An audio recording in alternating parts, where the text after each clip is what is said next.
Okay, let's take an example from the experiment file. And this is a data set that lends itself to within subjects analyses, which is great for our purposes.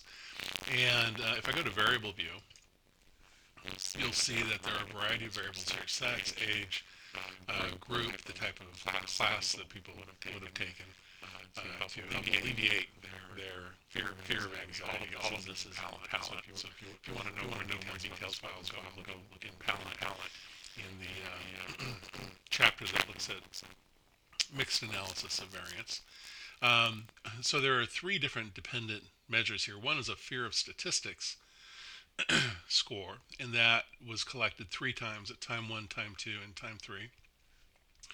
There's a score on level of confidence in statistics, and then a score surrounding how much depression someone feels about having to take a statistics course.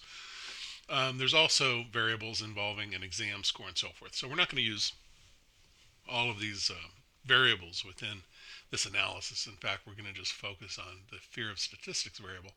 So what we want to do is run a within subjects repeated measures ANOVA on fear of statistics over time. So we're going to go to general linear model. So why don't you do this?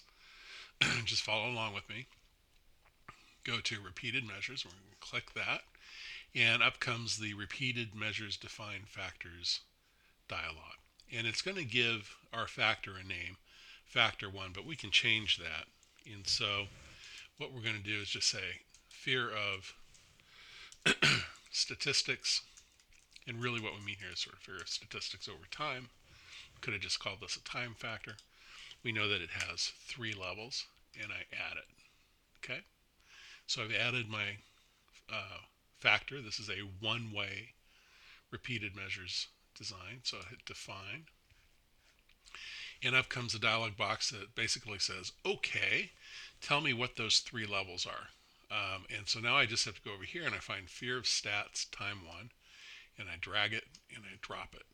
Okay, and then I drag fear of stats at time two, drop that, and then fear of stats at time three, and drop that.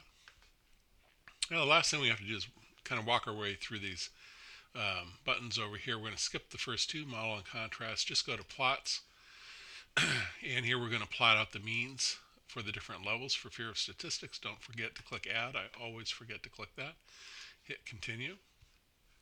Now interestingly, when we look at the differences between the means for the levels, you don't actually do it under post hoc. In fact, if you go to post hoc, you'll see that there's nothing there.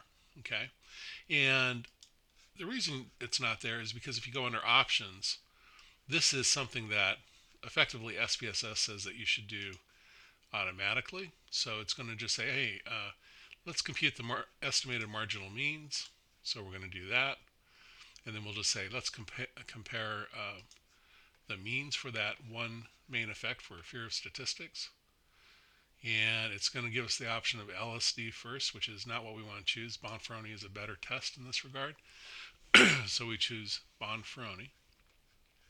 And then we're going to come down to descriptives, estimates of effect size, homogeneity tests, and then if you'd like to, just do observed power. And then we're going to click continue.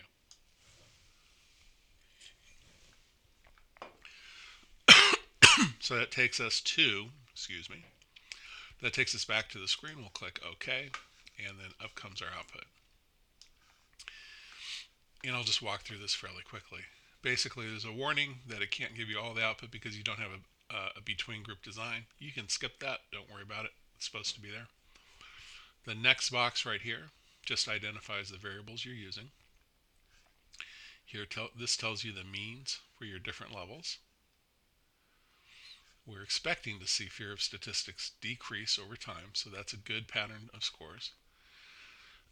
This next box we would use if we had a between group factor. So if we had more than one factor, we would be using this box. That's why it's called multivariate tests.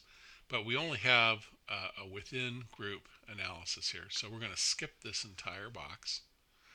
And that takes us down to Mauchly's.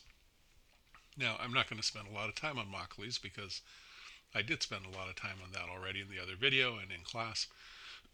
the basic point here is you're looking to see if the sphericity assumption is met.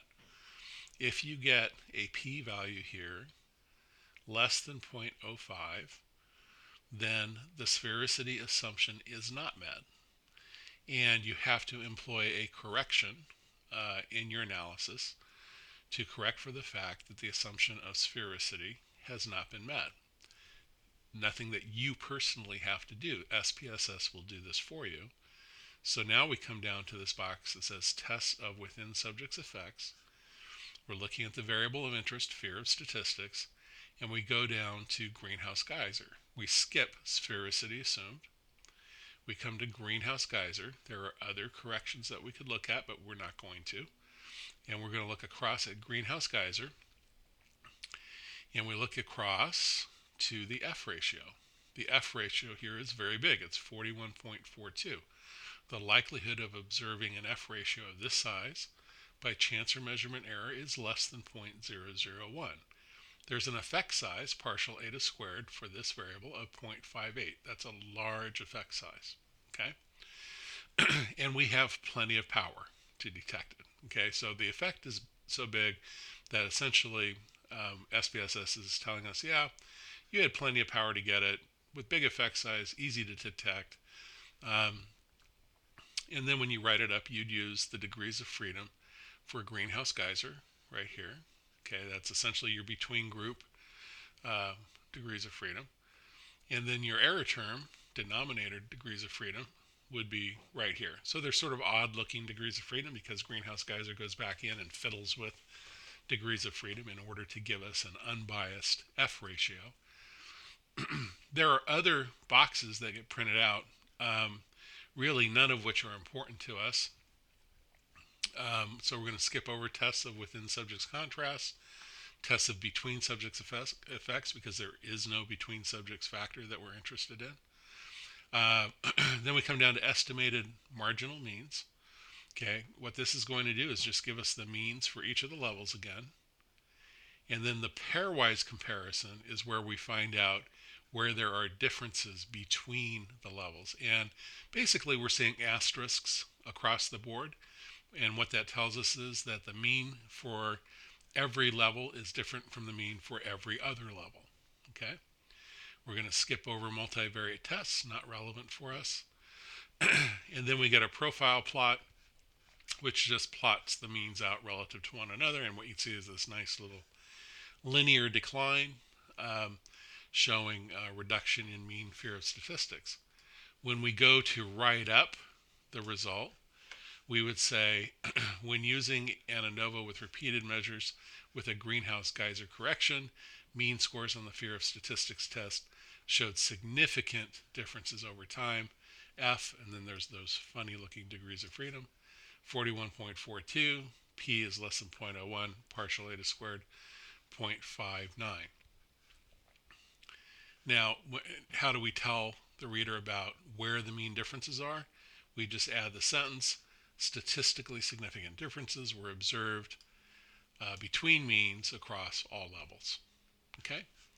So that's pretty much the interpretation of that analysis as we walk through the output. Now what we're going to do is a different variable, and I'll explain to you how to get it set up. I want you to go ahead and run that one on your own and then watch the video to see if you were able to interpret it correctly.